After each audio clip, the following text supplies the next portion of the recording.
This is All Things Considered from NPR News. From NPR News, this is All Things Considered. I'm Robert Siegel. And I'm Melissa Mock. The Wall Street Journal reported a remarkable story yesterday about itself. It revealed that over the past year, the Justice Department has been looking into whether employees at the journal's China Bureau bribed Chinese officials to get information for their stories. No evidence has turned up to support the claims, first made by an unidentified whistleblower.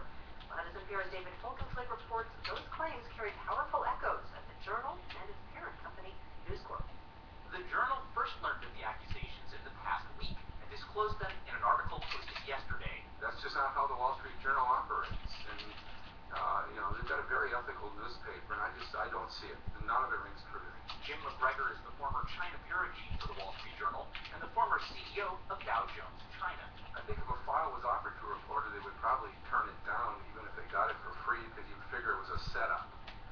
That's happened before. The state security guys will give a reporter a file, and then they'll go grab them and say, hey, you have secret documents, and, kick them out of China. Local Chinese journalists are awash in payments going in both directions, says Ken Kettle, the Shanghai-based managing director of a corporate integrity firm called Control Risks. The local media environment in China is kind of a dodgy area. Very often, companies find they have to, if they want to get media coverage for something, they have to pay journalists.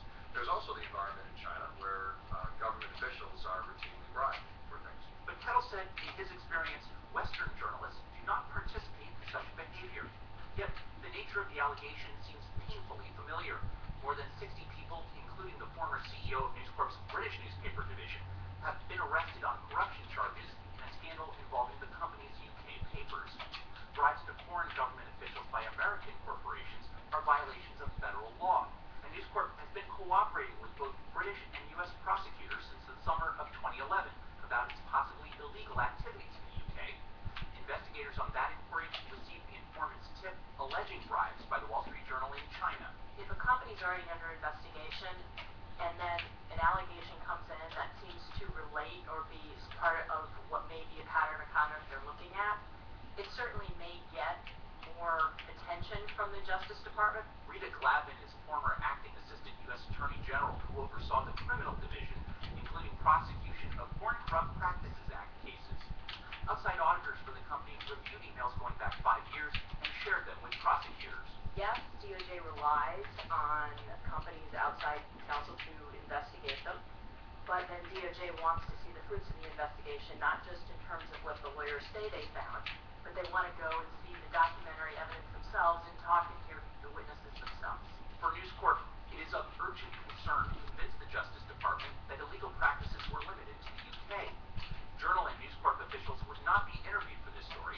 However, they said privately that they believe the allegations were payback by the Chinese for the paper's aggressive reporting. It's a scandal that has rocked China.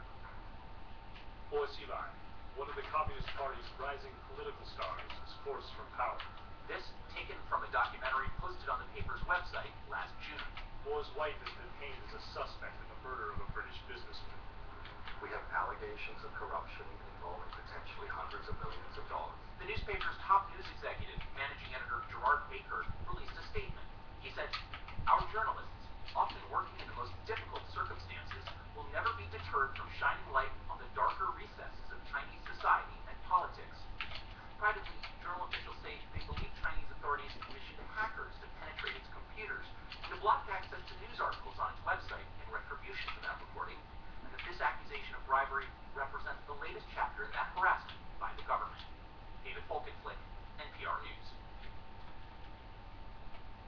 Finally this hour, if you've read or seen the natural Bernard Malamud's baseball novel that was made into a Robert Redford movie, then you're familiar with the story that was inspired by Ruth Ann Steinhagen.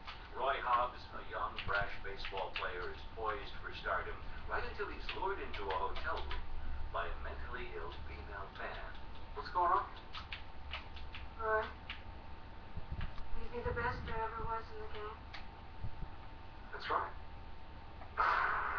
Suddenly she shoots him. That was Redford and Barbara Hershey in the movie. The player survives, but his career is never the same. Well, that story was based on the real-life shooting shot him in a Chicago hotel room in 1949 was Ruth Ann Steinhardt. And recently, Bob Goldsboro of the Chicago Tribune discovered that she had died in December. Bob Goldsboro